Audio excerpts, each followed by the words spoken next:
ভয়ঙ্কর বিপদে বাংলার এই ভোটাররা। 4টি নতুন নিয়ম ঘোষণা করল নির্বাচন কমিশন। ভয়ঙ্কর বিপদে বাংলার এই ভোটাররা। কোন শ্রেণীর ভোটারদের কথা এখানে বলা হয়েছে সবটা আপনাদের জানাবো। সেই 4 ধরনের নিয়ম কি সেটাও জানাবো। আশা করি ভিডিওটি প্রথম থেকে শেষ পর্যন্ত দেখবেন। একটি লাইক করবেন, একটি শেয়ার করবেন।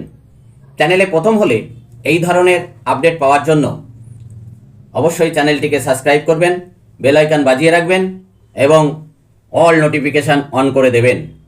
তাহলে আপনাদের কাছে এরকম ভিডিও, এরকম ইনফরমেটিভ ভিডিও করার সঙ্গে সঙ্গে আপনাদের কাছে চলে যাবে। আমরা সেইটাই আশা করি। আজ যে বিষয়টা, ভয়ঙ্কর বিপদে ভোটাররা, 4 ধরনের নতুন নিয়ম আসছে, সেটা প্রথমত আপনাদের একটা বিপদের কথা জানিয়ে দিই।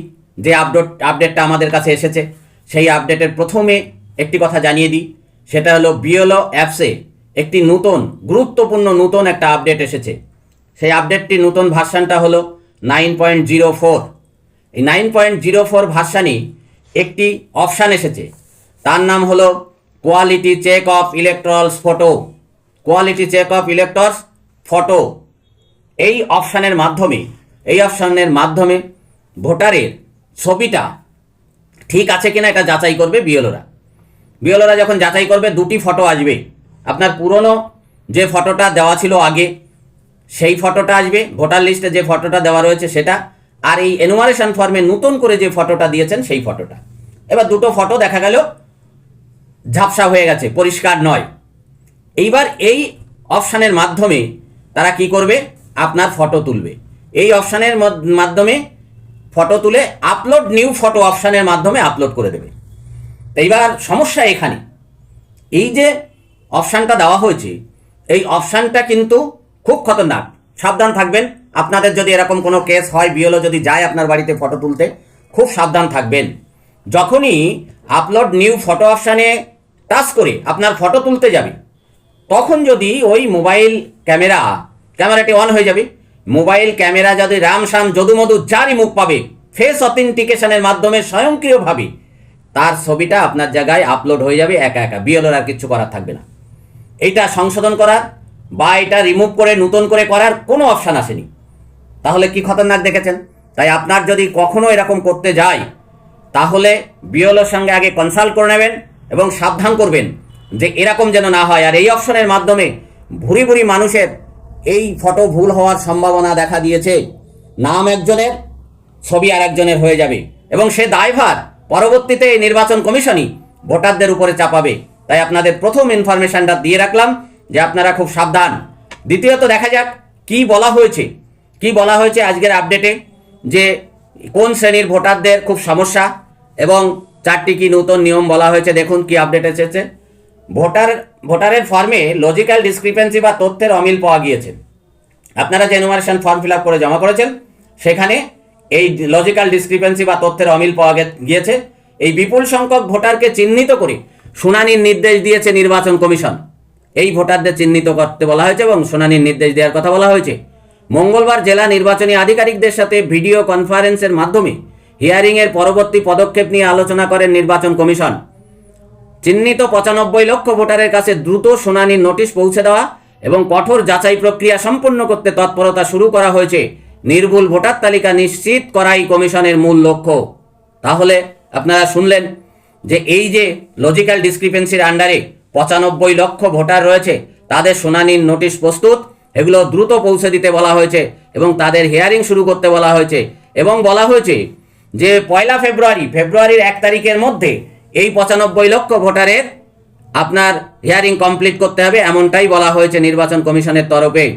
কিন্তু এদের জন্য কি ধরনের নথি লাগবে সেটা তো এখনো বলেনি, আসছে সেখানে। দেখুন আরও কি বলা হয়েছে। এই লজিক্যাল ডিসক্রিপেন্সি হলো ভোটার ডেটাবেসে তথ্যের কোনো অসঙ্গতি বা অস্বাভাবিকতা থাকলেই তাকে লজিক্যাল ডিসক্রিপেন্সি বলে বা সন্দেহজনক ভোটার এর তালিকায় পড়ে তারা।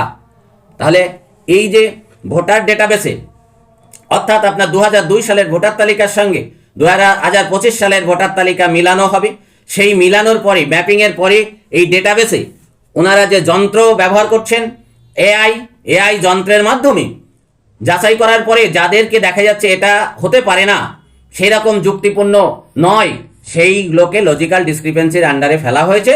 তার সংখ্যা প্রায় 95 লক্ষ, এবং এটার উপরেই সব থেকে বেশি জোর দেওয়া হয়েছে। তার মধ্যে যেগুলিতে বেশি ভুল সেগুলো প্রথম হবে, আসছে সেখানে দেখুন।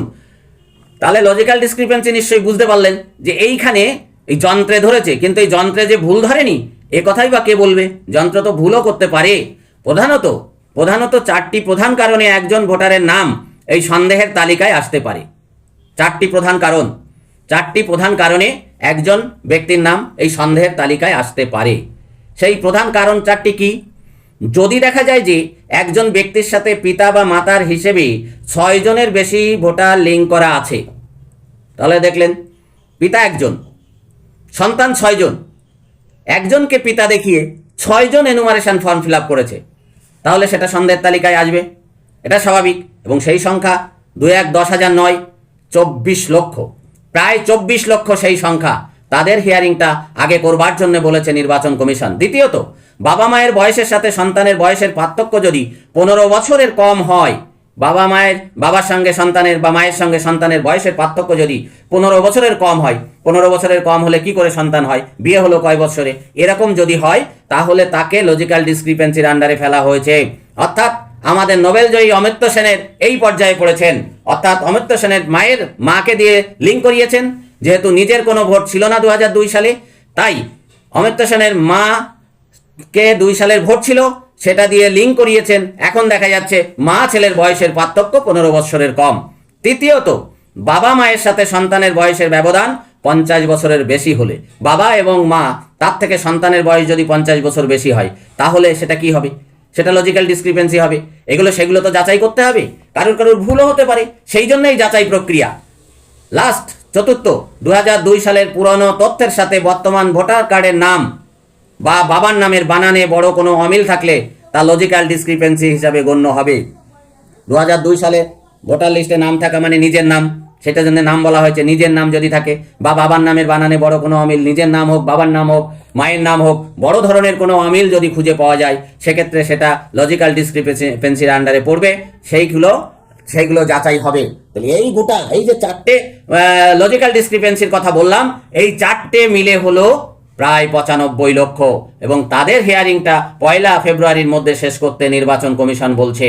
তাহলে দেখলেন এই যে ব্যাপারগুলো আপনাদের বললাম। এছাড়াও যারা বাইরে কাজ করেন, বাইরে শ্রমিকের কাজ করেন, চাকরি বাকরি করেন, জব করেন, তাদের খবর দিয়েছি, আগেই দেওয়া হয়ে গেছে। যারা শোনেননি তাদের জন্য সামান্য একটু বলে দিই যে তাদের কিন্তু আর সশরীরে হিয়ারিংয়ে যেতে হবে না। তাদের জন্য একটা পোর্টাল চালু হচ্ছে। আবার বিএলওর অ্যাপসেও আপনারা ডকুমেন্টস পাঠাতে পারবেন, বিএলওর হোয়াটসঅ্যাপে ডকুমেন্টস পাঠাতে পারবেন, অথবা যাদের কাছে ডকুমেন্টস আছে বাইরে আছেন, তারা ওই অনলাইনের মাধ্যমে লগ ইন করে সেই পোর্টালে আপনারা আপনাদের তথ্যগুলো পাঠিয়ে দিতে পারবেন। যাচাই প্রক্রিয়ার পরে ঠিক হবে যে আপনার নাম ফাইনাল তালিকায় উঠবে কি উঠবে না। তাহলে এই ছিল গুরুত্বপূর্ণ কয়েকটি আপডেট আপনাদের সঙ্গে শেয়ার করলাম। যদি ভালো লাগে তাহলে অবশ্যই লাইক করবেন, অন্যের জানার জন্য একটা শেয়ার করবেন। ভালো থাকবেন, সাবধানে থাকবেন। ধন্যবাদ সবাই।